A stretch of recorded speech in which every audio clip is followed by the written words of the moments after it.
My head literally exploded from the cuteness. And that's just from the little short film at the beginning of the Pixar movie. You know how every Pixar movie has a little short film at the beginning? Yeah, that one.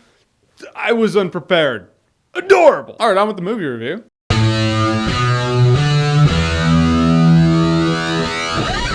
Finding Dory. So Finding Dory is a sequel to Finding Nemo. In this movie, Dory starts getting fragments of memories about her parents, and she's like, whoa, I have parents, I have a family, I need to go find them. So with the help of Nemo and Nemo's pops, Dory sets out to find her parents, which is funny, it's called Finding Dory because Dory's the one looking for her parents. Should be called Dory Finding, anyhow. And when I heard this movie was coming out, it was a mix of excitement and concern because there's a part of me that's like, awesome that they're going at that again because Finding Nemo is awesome. And there's that part of you like, are you trying to milk this or do you really feel like there's a story to be told? Honestly, there's a story to be told and it's quite a good one. First of all, Ellen DeGeneres is great as Dory. It's always a risk taking a support character from one movie and giving that character the lead in their own movie, but it totally works here, which also makes room for new, flavorful supporting characters in this movie, and they have them. The supporting characters in here are great. One in particular, Hank the octopus. I love that dude. Can the next one be Finding Hank, where Hank is actually set out to find his own, maybe he's looking for his arm. I don't know. I'm just saying Hank was great, and Hank and Dory together, they're the ones, their friendship actually carries this movie. It's kind of weird. You would think it's like her and Nemo, but it's not. It's Hank. And just the general heart. It's Pixar, for God's sakes. They have this down to a science. Adventure, excitement, laughs, heart, the feels. And what I love is the satirical view. You know, it's like to us, human beings, we interact with animals and see marine life like it's just no big deal. It's like, oh yeah, we're just doing our thing. Nothing scary about that. But to them, it could be like a horror movie. One segment in this movie, man, it just illustrates that perfectly. It's one of my favorite scenes. I can say this though, at a point near the beginning of this movie,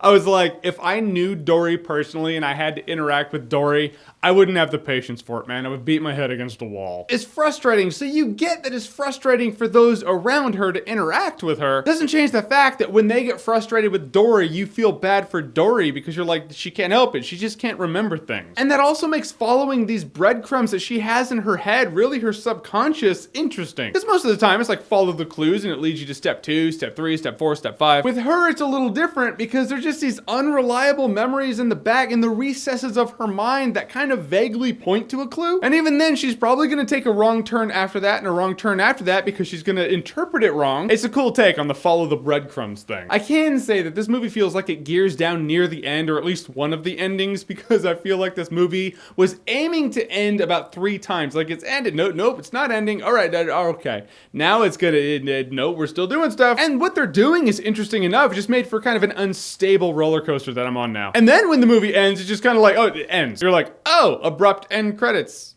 All right.